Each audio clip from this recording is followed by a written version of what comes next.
हम आपसे बार बार कहते हैं ना, कई बार आपको कहा कि आपके यहां अगर धन की कमी पड़ रही है, पैसा नहीं आ रहा, व्यापार नहीं चल रहा, दुकान नहीं चल रही, धंधा नहीं चल रहा, नौकरी नहीं लग रही, सर्विस नहीं लग रही, तो हमने बार बार आपको कहा है कि सोमवार एक दिया बेलपत्री के पेड़ के नीचे लगाओ घी का, और एक दिया शंकर के मंदिर की चौखट पर लगाकर। बार बार आपको कहा लगाओ, एक दो सोमवार लगाकर तो देखो व्यापार चलता कि नहीं चलता। उस पर विश्वास रखकर लगाओगे, सुख मिलेगा, आनंद की अनुभूति होगी।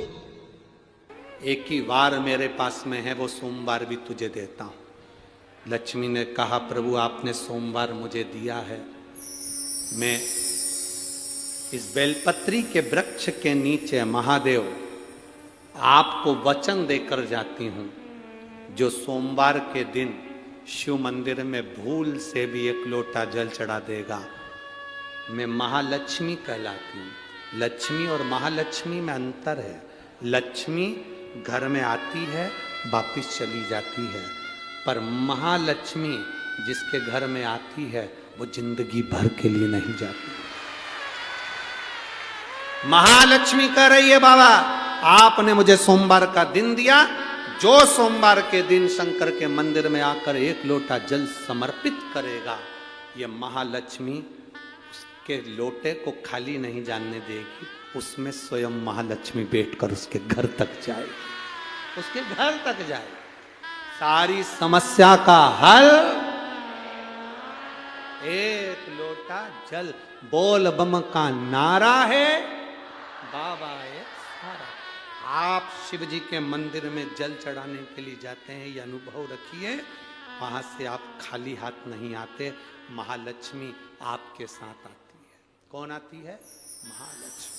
महालक्ष्मी आपके साथ।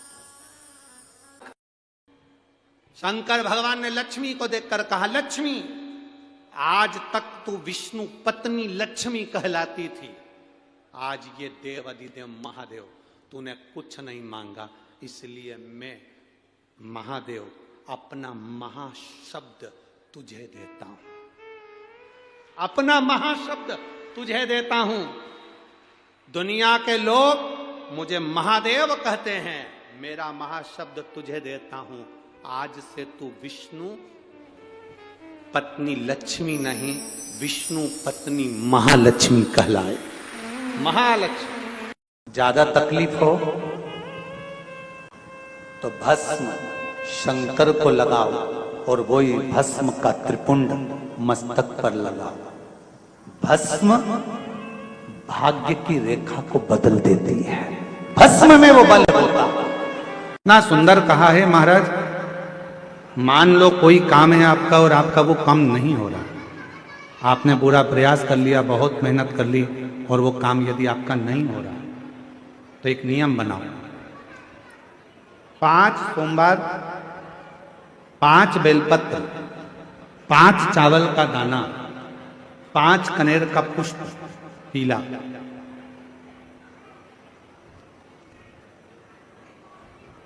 शिव जी के मंदिर में लेकर जाइए। सबसे पहले अशोक सुंदरी वाली जगह पर वो 5 बेलपत्र, 5 चावल के दाने और 5 कनेर का पुष्प, अशोक सुंदरी की जगह, आपको मालूम है ना अशोक सुंदरी की जगह सबको, तो इस स्थान पर आप जो भी 5 बेलपत्र, 5 चावल का दाना, 5 कनेर का पुष्प लेकर गए हो, यहां समर्पित करो, शिव जी से प्रार्थना करो, बाबा मेरा ये काम है पूर्ण होना चाहिए, बहुत हाथ पैर जोड़ लिए लोगों के, हो नहीं रहा, यही सामग्री को उठाकर शंकर भगवान के शिवलिंग पर समर्पित करो, बाबा से प्रार्थना कर कर बाबा इसको स्वीकार करना। जैसे अशोक सुंदरी की बात को आप स्वीकार करते हो, वैसे ही अशोक सुंदरी की बात को स्वीकार कर कर मेरी झोली भरना। 5 सोमवार बाबा के मंदिर में जाकर ये प्रयास करना प्रारंभ करो, ये कार्य करना प्रारंभ करो, मेरा देव अधिदेव महादेव जो कार्य अटक रहा है उसको पूर्ण तरह से कर ही दे। 5 सोमवार का नियम बनाओ, 5 बेलपत्र, 5 चावल के दाने और 5 बोलो बोलो कनेर के पुष्प पीला।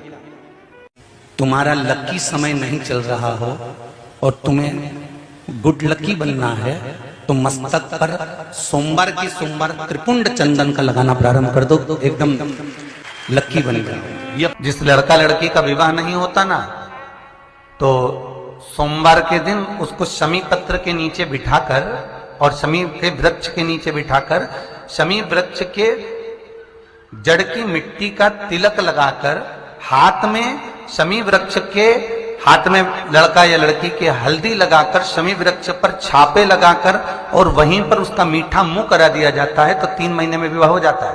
इसका आपका कोई काम अटक रहा है, कोई काम नहीं हो रहा, बहुत परेशान हो गए, बहुत थक गए उस काम के लिए, तो निवेदन करते हैं घी के दिए में काली तिल डालकर सोमवार के दिन शंकर जी के मंदिर के सामने तुम रुका जी का नाम लेकर दिया लगाकर, जिस काम को तुमने दुनिया के आगे कहकर देख लिया, कर देख लिया, नहीं हुआ, उस कार्य को एक बार दिया लगाकर निवेदन कर फिर जाकर देखना, काम आगे बढ़कर ही रहेगा, छूटेगा नहीं।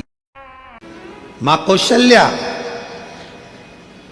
माता कौशल्या शिव जी की परम आराधना करती थी, भगवान शंकर की परम भक्त थी। और लंका के राजा रावण ने एक बार सारे ग्रहों को एकाग्रित कर पूछ लिया था, बताओ ग्रह मेरी मृत्यु कैसे होगी। किसी ग्रह ने जो बताता था, राजा उस लंका का राजा रावण उस ग्रह को बंदी बना लेता था। फिर भी रहा नहीं गया, पूछा तो एक ग्रह ने कह दिया कि तुम्हारी मृत्यु का कारण कौशल राज की लड़की कौशल्या, कौशल्या माता के गर्भ से एक बेटा जन्म लेगा, भगवान श्री राम वो तुम्हारी मृत्यु का कारण बनेंगे। तो रावण के हृदय में ये बात खल गई और उसने माता कौशल्या जी को उसी समय पर जाकर कौशल राज की नगरी में इसी छत्तीसगढ़ की पवित्र धरा पर आकर लंका के राजा रावण ने कहा कौशल राज से कि आप एक निवेदन स्वीकार करो, कौशल्या जी को मुझे दे, विवाह मेरे साथ करो। नहीं नहीं नहीं दे सकते। कौशल राज ने मना कर दिया, मेरी बेटी शिव को मानती है, मेरी बेटी सुंदर है, अगर मेरी बेटी चाहे तो आपसे विवाह करे, मेरी बेटी आती होगी, आप उससे पूछ लो। लंका का राजा रावण माता कौशल्या को देखते हैं और इतनी सुंदर मां कौशल्या को देखकर कहते हैं कि आप मुझसे विवाह करो। कौशल्या जी कहती हैं कि विवाह, कौशल्या माता ने कहा हे लंकापति रावण, अगर तुम मुझसे विवाह करना चाहता है तो मेरी शर्त एक है,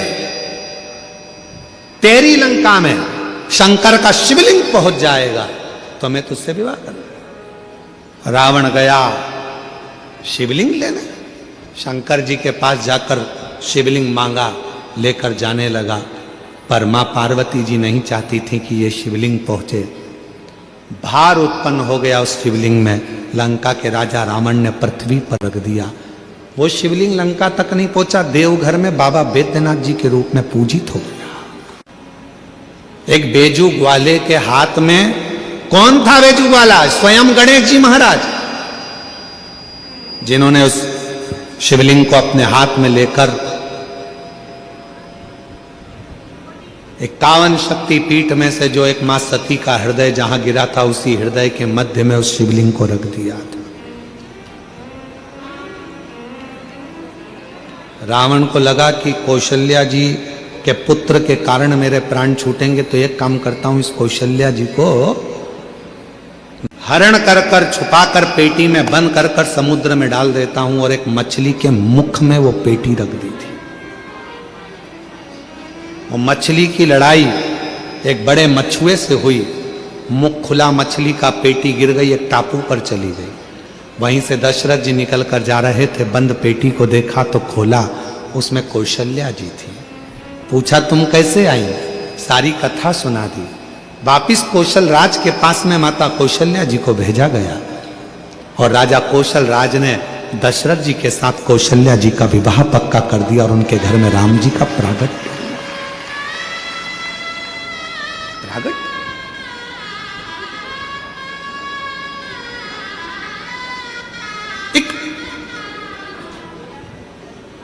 हर्ष पत्नी पद्मावती के पास में राजा जाकर कहता है, राजा नीलवर्मा कहता है, अरे तुम इतनी सुंदर थी कि तुम्हारी सुंदरता के चक्कर में मैंने शिव का अपमान कर दिया। सुंदरता के और विनाश काले विपरीत बुद्धि,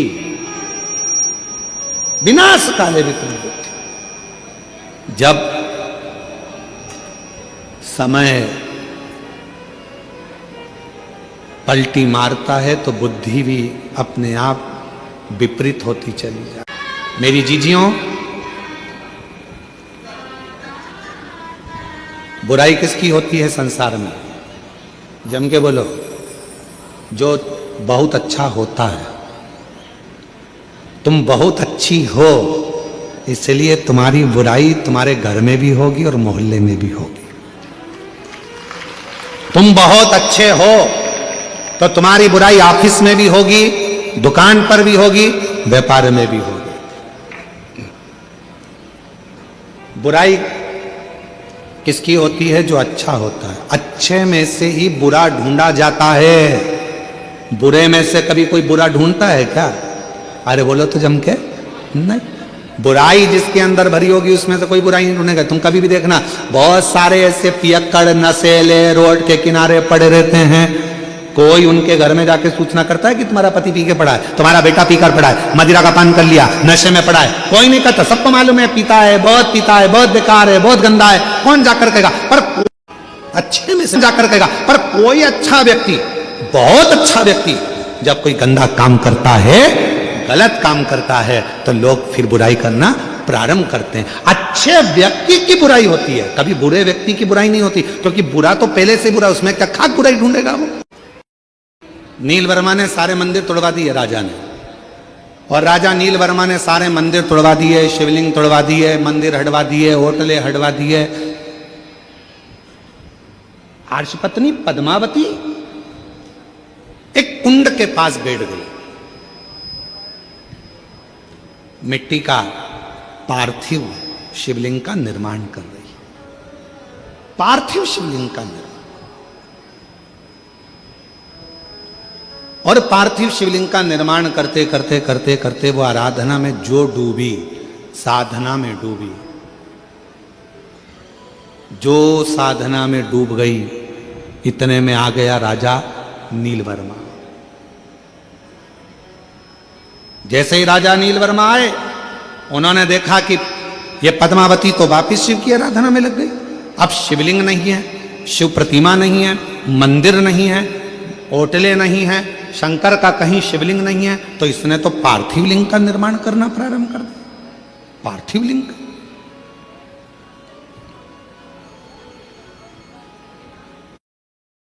क्या करा जाए? क्रोध आ गया राजा को, और राजा ने उसी समय पर गुस्से में आकर अपने पांव के अंगुष्ठ भाग को तोड़ने के लिए लगाने ही वाला था। इतनी देर में पद्मावती तो भक्ति में डूबी थी, शंकर के भजन में डूबी थी, और उस कुंड में से एक मछली कूद कर बाहर आई, और उस मछली ने राजा नीलवर्मा को खींचकर पानी में लेकर चली गई। पानी में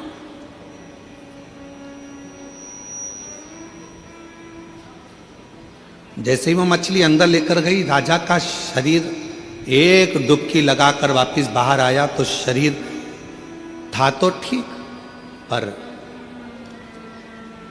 जब राजा अपने घर पर गया तो शरीर कंपायमान होने लगा, कंपित होने लगा, शरीर में कंपन उत्पन्न होने लगा। राजा सही से खड़े भी नहीं हो सकता था,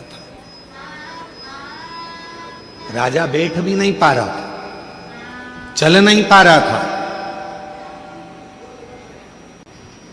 पूरे नगर में सूचना हो गई कि राजा ने शंकर भगवान का ऐसा अपमान करा है, शिव का ऐसा अपमान करा है कि राजा का शरीर अब कंपायमान हो रहा है, राजा का शरीर श्रेष्ठ नहीं है। पर इतना याद रखना, हाथ बढ़ाना, पर कोई धार्मिक आयोजन हो रहा हो तो उसमें अपनी टांग मत अड़ाना। हाथ बढ़ाना पर अपनी टांग मत अड़ाना। क्यों? यही टांग, यही पांव एक दिन ऐसा आता है तेरा बुढ़ापा आते आते जो विरोध करता रहता है। शिव जी को क्यों पूजते हो? शंकर को जल क्यों चढ़ाते हो? शिव का भजन क्यों करते हो? शंकर के मंदिर क्यों जाते हो? क्यों शंकर की कथा हो रही है? खड़ा नहीं रह पाता है, ऐसी बीमारी में ग्रसित हो जाता है कि ना हाथ हिल पाता है ना पांव हिल पाता है। फिर प्रार्थना करता है लोग तेल की मालिश करें, शरीर को घिसें, डॉक्टरों के पास जाएं, फिर थेरेपी कराएं, शरीर काम नहीं कर रहा। क्यों? हमने इस शरीर का सदुपयोग नहीं करा। सदुपयोग कर, शिव कथा कर रही, भगवान शंकर का पवित्र चरित्र करा, नैनों से नीर बह रहा था, पद्मावती की आंख से आंसू बह रहा था। शिव कथा कहती है शंकर का भक्त जब रोता है तो उसका अश्रु भी शिव का ही एक प्रतिबिंब बन जाता है और वह जगत का कल्याण कर देता है। अगर प्रेम से रो रहा है, शंकर का भक्त यदि शिव को रिझाने के लिए, शिव को मनाने के लिए, शंकर की भक्ति के लिए, शंकर का अनुमोदन के लिए, शंकर को प्राप्त करने के लिए, शंकर की अविरल भक्ति में अगर कोई शंकर का भक्त रोता है तो उसका अश्रु भी शिव का प्रतिबिंब बन जाता है। और यदि शंकर का कोई भक्त जिसको कोई परेशान करता है, त्राड़ देता है, गाली देता है, अपशब्द कहता है, ताने देता है, और शिव के भक्त की आंख में यदि आंसू आ जाते हैं तो वो प्रलय ला देता है, वो पूरा तांडव मचा देता है। महाराज नीलवर्मा ने हाथ जोड़ लिए, क्षमा कर दीजिए, गलती हो गई, बहुत बड़ी गलती हो गई है, क्षमा कर। पद्मावती रो रही थी, आंख में से आंसू एक नीचे गिरा था। इतनी देर में उस अश्रु जो गिरा था, उस अश्रु के गिरते ही कुंड में से आवाज आने लगी, एक सरोवर में से मछली उछली, आवाज लगाई, मछली फिर उछली, आवाज लगाई, मछली फिर उछली, आवाज लगाई। पद्मावती, पद्मावती, हे पद्मावती। पद्मावती तो साधना में डूबी हुई थी, ध्यान नहीं दे पाई। मछली ने फिर आवाज लगाई, पद्मावती, हे पद्मावती। पद्मावती ध्यान नहीं दे पाई, वो भगवत भजन में डूबी हुई थी, भक्ति में डूबी। आखिरी में जब आवाज लगाई, मछली फिर उछली पानी में से, आवाज सुना पद्मावती ने। पद्मावती ने हाथ जोड़कर कहा, कहां से आवाज आ रही है? मछली में से आवाज आई, पद्मावती, जिस शिव की तू आराधना कर रही थी, आज वही मैं शिव इस मछली के प्रतिबिंब स्वरूप में यहां विराजमान हूं। इस मछली के प्रतिबिंब स्वरूप। पद्मावती, राजा नीलवर्मा से कह दे, उसने इस कुंड में जो तू शिवलिंग का विसर्जन करी थी उसमें पांव लगाने का प्रयास करा था, इसी कुंड में राजा से बोल स्नान करे। स्नान करेगा, उसके शरीर का रोग पूरा मिट जाएगा, पूरा रोग पूरा मिट जाएगा, पूरा रोग। पद्मावती ने कहा नीलवर्मा राजा से, राजन इस कुंड में स्नान कर लीजिए, जाओ स्नान करो। नीलवर्मा राजा जैसे उस कुंड में प्रवेश करा, निकलकर जब बाहर आया, पूरा शरीर राजा का अच्छा हो गया। पद्मावती के चरणों को प्रणाम कर लिया। मैं नहीं जानता था कि शिव भक्ति में इतना बल होता है कि शंकर भी मछली का प्रतिबिंब धारण कर कर प्रकट होता है। शिव भी मछली का प्रतिबिंब धारण कर कर प्रकट होता है। पूरे विश्व में, पूरे भारत की भूमि पर कहीं ऐसा मंदिर नहीं है जहां शंकर भगवान मछली के रूप में पूजाते हैं। तमिलनाडु में, दक्षिण में आज भी शंकर का एक ऐसा मंदिर है जहां शंकर के शिवलिंग की जगह पर एक मछली की मूर्ति रखाती है और जिसको पूरे लोग शिव मानकर पूजन करते हैं। जहां वो कुंड विराजमान है, जिस कुंड में स्नान करने के बाद काया का रोग समाप्त हो जाता है। आज भी तमिलनाडु में मंदिर है, आज भी विराजमान। के शिव, पक्षी के शिव, सबके शिव,